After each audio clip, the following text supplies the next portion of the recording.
Isang mapagpalang araw sa ating lahat. For today's video ay gagawa nga lang po ako dito ng sumang kamoting kahoy. Hinugasan ko nga lang po dito at binalatan ang kamoting kahoy. Pagkatapos ay ginadgad ko po ito. Nung magadgad na po ay hinaluan ko po ito ng brown sugar.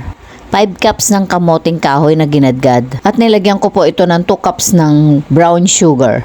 Ang paglalagay po ng asukal ay depende po sa inyong panglasa.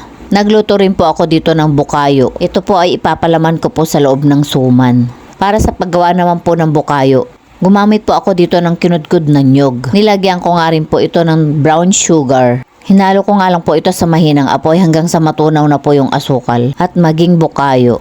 Gumamit rin po ako dito ng dahon ng saging. Pinainitan ko po muna bago ko po gamitin. Para tumibay po yung dahon, kailangan painitan nyo po muna bago nyo po gamitin.